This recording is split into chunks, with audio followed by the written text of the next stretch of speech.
प्रधानमंत्री नरेंद्र मोदी आज सुबह 11 बजे 4 यूरोपीय देशों की यात्रा के लिए रवाना होंगे। इस दौरान PM Narendra Modi Germany, Spain, रूस और फ्रांस की यात्रा करेंगे। प्रधानमंत्री के इस दौरे में आर्थिक, रक्षा, विज्ञान और परमाणु के क्षेत्रों में द्विपक्षीय सहयोग पर बातचीत होगी। साथ ही यूरोपीय संघ भारत मुक्त व्यापार समझौता, आतंकवाद के खिलाफ लड़ाई बातचीत के मुख्य एजेंडे में शामिल होंगे। प्रधानमंत्री की 4 देशों की यात्रा 6 दिनों की होगी।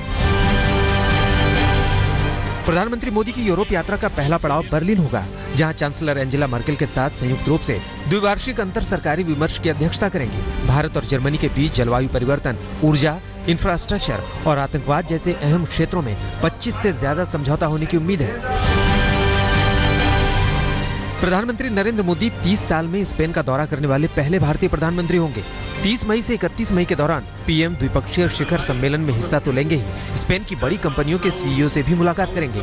प्रधानमंत्री इसके बाद रूस का रुख करेंगे और दौरे के अंत में फ्रांस जाएंगे, जहां नवनिर्वाचित राष्ट्रपति इमैनुएल मैक्रों से पहली बार मुलाकात करेंगे।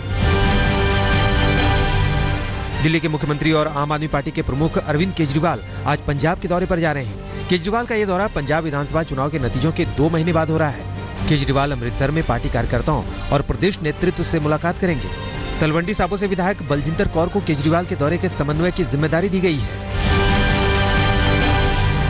आम आदमी पार्टी के बागी विधायक और पूर्व मंत्री कपिल मिश्रा आरोपों का पिटारा लेकर दिल्ली के उपराज्यपाल से मुलाकात करेंगे। कपिल मिश्रा ने पिछले शनिवार को दिल्ली के स्वास्थ्य विभाग में 300 करोड़ के घोटाले का आरोप लगाया था। कपिल ने एम्बुलेंस खरीद में गड़बड़ियों और ट्रांसफर पोस्टिंग में नियम कायदों के उल्लंघन का आरोप भी लगाया था। केरल के कन्नूर में गौहत्या करते हुए यूथ कांग्रेस कार्यकर्ताओं का वीडियो वायरल होने पर हंगामा मच गया है। पुलिस ने यूथ कांग्रेस के अध्यक्ष समेत दूसरे कार्यकर्ताओं पर गौहत्या के मामले में मुकदमा दर्ज किया है। उधर कांग्रेस उपाध्यक्ष राहुल गांधी ने इस घटना की निंदा करते हुए पार्टी को इससे अलग कर लिया। राहुल ने लिखा, केरल में जो कुछ भी हुआ वो मूर्खतापूर्ण और बर्बर है। केरल में जो कुछ हुआ वो मुझे या कांग्रेस को बिल्कुल भी स्वीकार नहीं है। तहरीके हुर्रियत के फारूक अहमद डार उर्फ बिट्टा कराटे और जावेद अहमद बाबा उर्फ गाजी को एनआईए ने आज दिल्ली के अपने मुख्यालय में पेश होने का आदेश दिया है। दोनों कश्मीरी अलगाववादी नेताओं को जम्मू कश्मीर में आतंकवाद को आर्थिक मदद और देश विरोधी गतिविधियों में शामिल होने का आरोप है। दोनों कश्मीरी अलगाववादी नेताओं पर जम्मू कश्मीर में अलगाववाद को आर्थिक मदद और देश विरोधी गतिविधियों में शामिल होने का आरोप है। आज तक पर दिखाए गए एक स्टिंग ऑपरेशन हुर्रियत में हुए खुलासे के बाद दोनों एनआईए के रडार में थे। सेना प्रमुख जनरल बिपिन रावत म्यांमार की 4 दिन की यात्रा पर हैं। जनरल रावत रक्षा सेवाओं के प्रमुख वरिष्ठ जनरल मिनांग ह्लाइंग और दूसरे वरिष्ठ सैन्य अफसरों से मुलाकात करेंगे। इस बातचीत में कुछ उग्रवादी समूहों की सीमा पार गतिविधियों का मुद्दा उठ सकता है। उग्रवाद प्रभावित नागालैंड और मणिपुर समेत पूर्वोत्तर के कई राज्यों के साथ दोनों देश करीब 1640 किलोमीटर लंबी सीमा साझा होती है। बिहार के पूर्वी और पश्चिमी चंपारण जिले में रविवार को बारिश के दौरान हुए वज्रपात, आंधी और तूफान की चपेट में आकर 23 लोगों की मौत हो गई है।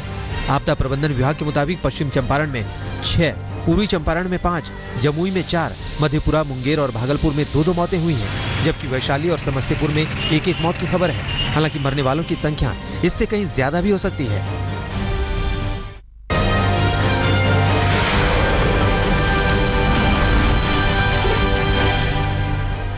गुजरात के भावनगर जिले में एक सार्वजनिक समारोह में केंद्रीय मंत्री मनसुख मंडविया पर जूता उछाला गया है। हालांकि जूता मंत्री जी को नहीं लगा। पुलिस ने मौके पर आरोपी को हिरासत में ले लिया है। केरल सरकार ने रविवार को कहा कि वध के लिए पशुओं की बिक्री पर मोदी सरकार के प्रतिबंध के विरोध में कानून ला सकती है। केरल के मुख्यमंत्री पिनराई विजयन शनिवार को प्रधानमंत्री को पत्र लिखकर केंद्र के निर्णय का पहले ही विरोध कर चुके हैं। केंद्र सरकार और आरएसएस पर प्रहार करते हुए सीएम ने कहा कि राज्य के लोगों को नई दिल्ली या नागपुर से खान-पान की आदतों को लेकर सबक सीखने की जरूरत नहीं है। केंद्रीय गृह मंत्री राजनाथ सिंह ने रविवार को कहा कि सरकार कश्मीर के विवादित मुद्दे का स्थायी समाधान खोजने की तरफ तेजी से बढ़ रही है। हालांकि उन्होंने जोर देकर कहा कि देश की भौगोलिक सीमा के साथ कोई समझौता नहीं किया जाएगा। राजनाथ ने विकास और शांति पर बात करने के लिए हर किसी का स्वागत किया है। कांग्रेस अध्यक्ष सोनिया गांधी से दिल्ली में मुलाकात के बाद आरजेडी अध्यक्ष लालू प्रसाद यादव ने कहा है कि राष्ट्रपति चुनाव के लिए पूरे विपक्ष को एकजुट रखना बड़ी चुनौती है। लालू ने कहा कि उन्होंने सोनिया गांधी को कमेटी गठित करने के लिए कहा है। ये कमेटी राष्ट्रपति और उपराष्ट्रपति चुनाव पर चर्चा करेगी और विपक्ष को एकजुट रखेगी। कांग्रेस ने मोदी सरकार के 3 साल पूरे होने पर मनाए जा रहे जश्न पर सवाल उठाया है। वरिष्ठ कांग्रेस नेता आनंद शर्मा ने सरकार पर फिजूल खर्ची के पुराने रिकॉर्ड तोड़ने का आरोप लगाया। उन्होंने सरकारी खजाने से 1500 करोड़ से ऊपर खर्च करने का आरोप लगाया। केंद्रीय मंत्री अरुण जेटली कल पुणे में थे, जहां वो defence institute of advance technology के दीक्षांत समारोह में शामिल होने के लिए पहुंचे थे। इस खास मौके पर उन्होंने रक्षा अनुसंधान में भारत के बढ़ते कदम का जिक्र किया।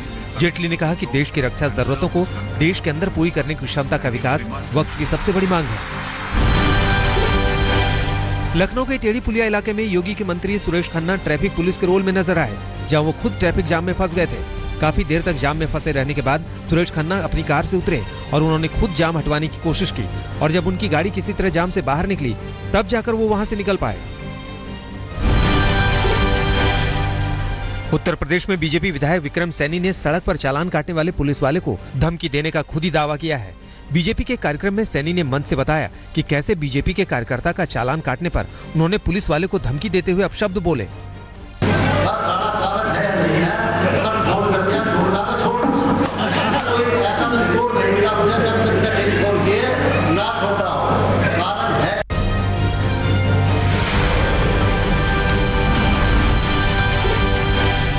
झारखंड सरकार के CNT SPT एक्ट में किए गए संशोधन और आदिवासी जमीन के सरकारी अधिग्रहण के विरोध में नक्सलियों ने आज झारखंड बंद का ऐलान किया है। नक्सली बंद के कारण नक्सल प्रभावित इलाकों में दहशत का माहौल है। नक्सलियों ने प्रेस रिलीज जारी कर बताया है कि आवश्यक सेवाओं को छोड़कर दूसरे वाहनों के चलने पर पूरी तरह रोक होगी। पिछले दिनों 2 पायलटों के साथ लापता हुए युद्धक विमान सुखोई 30 MKI का ब्लैक बॉक्स अरुणाचल प्रदेश के घने जंगल से बरामद कर लिया गया है। विमान का मलबा 2 दिन पहले ही मिला था। हालांकि चालक दल के सदस्यों के बारे में अब तक कोई जानकारी नहीं मिल सकी है। भारत में जल्द ही नदी के नीचे भी मेट्रो दौड़ेगी। इस तरह का देश में ये पहला प्रोजेक्ट कोलकाता में पूरा होने जा रहा है। हुगली नदी के नीचे टनल का काम अगले सप्ताह तक पूरा कर लिया जाएगा। इस टनल के जरिए हावड़ा और कोलकाता के बीच मेट्रो कनेक्टिविटी शुरू होगी। बेंगलोर में वरतूर झील के आसपास की सड़कों पर झाग ही झाग नजर आने से हड़कंप मच गया। ये झील में फैले केमिकल से पैदा हुआ है। हालत इतनी बिगड़ गई कि झाग झील से बाहर निकलकर सड़कों पर फैलने लगा। इसकी वजह से आने जाने वाले लोगों को काफी मुश्किलों का सामना करना पड़ा। वरतूर झील में कई कंपनियों से केमिकल वाला पानी गिरता है। हालांकि प्रशासन ने वरतूर झील में केमिकल कंपनियों के कचरे गिराने पर रोक लगा दी है। गुजरात के भरूच में 1 करोड़ से ज्यादा कीमत के पुराने 500 और 1000 के नोट पकड़े गए हैं। नोटों के साथ 4 लोगों को गिरफ्तार किया गया है। भरूच के शीतल सर्कल के पास गाड़ियों की तलाशी ली जा रही थी। उन्हीं में से एक गाड़ी की जब तलाशी ली गई तो उसमें एक ट्रैवलिंग बैग में 500 और 1000 के पुराने नोट मिले। वाराणसी में कुछ लोगों ने धर्म के नाम पर बांटने वालों को कड़ा संदेश दिया है। यहाँ मुस्लिम राष्ट्रीय मंच ने इफ्तार के दौरान खजूर के साथ गाय के दूध से रोजा खोला। मुस्लिम राष्ट्रीय मंच ने पूरे देश में गौ रक्षा को लेकर अलग जगह रखी है। वाराणसी समेत पूरे पूर्वांचल में करीब 200 जगहों पर ऐसे रोजा इफ्तार का आयोजन किया गया। उत्तर प्रदेश के रामपुर जिले में 2 लड़कियों के साथ 14 लोगों के सरेआम छेड़छाड़ करने का वीडियो सोशल मीडिया पर वायरल होने के बाद समाजवादी पार्टी के वरिष्ठ नेता आजम खान ने महिलाओं के लिए एक अजीबोगरीब सलाह दी है। उन्होंने कहा कि रेप और छेड़छाड़ से बचने के लिए महिलाओं को घरों में ही रहना चाहिए। दरअसल आजम खान इशारों में योगी सरकार के कानून व्यवस्था पर तंज कर रहे थे। कोशिश करना चाहिए वो घर में रहे। इन लड़कियों को भी ऐसी जगहों पर नहीं जाना चाहिए। बहुत उनको योगी जी को धन्यवाद कहना चाहेंगे।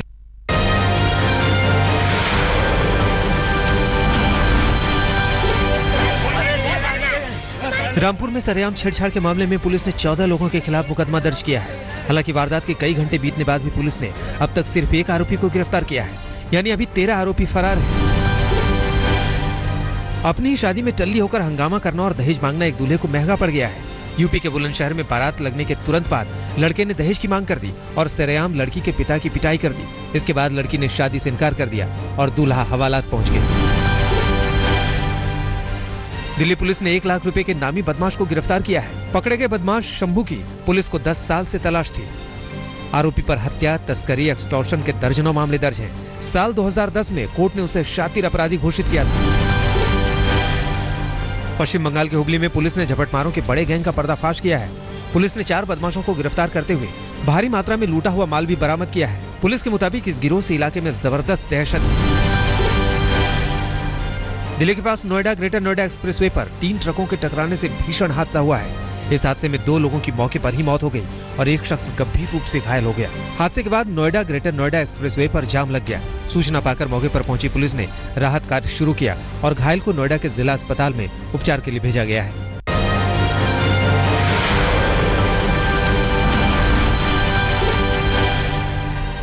ललित मोदी के बेटे रुचिर और कांग्रेस नेता सीपी जोशी के बीच राजस्थान क्रिकेट एसोसिएशन के अध्यक्ष पद के लिए आज सीधी टक्कर होगी। बीजेपी के राज्यसभा सदस्य हर्षवर्धन सिंह और उपाध्यक्ष महमूद आबदी ने अध्यक्ष पद की होड़ से अपने नाम वापस ले लिए हैं। रविवार को नाम वापस लिए जाने का आखिरी दिन था। चैंपियंस ट्रॉफी के पहले वार्म अप मैच में टीम इंडिया ने न्यूजीलैंड को 45 रनों से हरा दिया है। बारिश की वजह से मैच पूरा नहीं हो सका और फिर फैसला डकवर्थ लुईस नियम से हुआ। भारत ने 190 रनों के लक्ष्य का पीछा करते हुए 26 ओवर में 3 विकेट खोकर 129 रन बना लिए थे। कप्तान विराट कोहली और धोनी क्रीज पर मौजूद थे, लेकिन बारिश की वजह से मैच को रोकना पड़ा। चैंपियंस ट्रॉफी का पहला मैच ओवल में 1 जून को खेला जाएगा। इंग्लैंड और बांग्लादेश की टीम इस मैच में आमने सामने होंगी। भारत अपना पहला मैच 4 जून को पाकिस्तान के खिलाफ खेलेगा।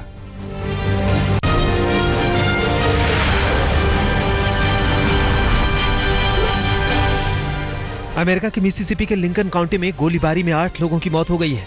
मरने वालों में एक पुलिस अधिकारी भी शामिल है। पुलिस ने एक संदिग्ध को हिरासत में ले लिया है। पुलिस ने फिलहाल गोलीबारी के पीछे के मकसद का खुलासा नहीं किया है। अभी ये भी साफ नहीं हो पाया कि संदिग्ध हमलावर पीड़ितों को पहले से जानता था या नहीं। दुनिया के 7 अमीर देशों के संगठन G7 के नेताओं के बीच जलवायु परिवर्तन पर एक साझा बयान जारी करने को लेकर सहमति नहीं हो पाई है। समूह के 7 में से 6 देशों ने पेरिस संधि का पालन करने को लेकर अपना संकल्प दोहराया, मगर अमेरिका ने इससे इनकार कर दिया है। फिलीपींस के राष्ट्रपति रोड्रिगो डुटार्टे की जमकर आलोचना हो रही है। दरअसल रोड्रिगो बलात्कार को लेकर आपत्तिजनक टिप्पणी के मामले में बुरी तरह घिर गए हैं।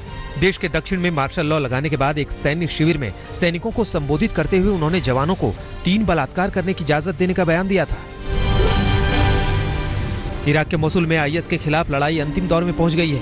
इराकी सेना तेजी से शहर को आईएस के कब्जे से मुक्त करती जा रही है। हालांकि संयुक्त राष्ट्र के मुताबिक मोसुल में आम लोगों की हालत बेहद चिंताजनक है। शहर खाने की जबरदस्त कमी से गुजर रहा है, वहीं पीने के पानी की भी किल्लत है। ईरान के सर्वोच्च धार्मिक नेता आयतुल्ला अली खामेनेई ने सऊदी अरब के खिलाफ बड़ा बयान देते हुए कहा है कि अमेरिका सऊदी अरब का इस्तेमाल दूध देने वाली गाय की तरह कर रहा है, लेकिन इसके बावजूद सऊदी अमेरिका की चाल समझने में नाकाम है। गौरतलब है कि हाल ही में सऊदी अरब और अमेरिका के बीच $350 अरब के हथियार खरीदने का समझौता हुआ है।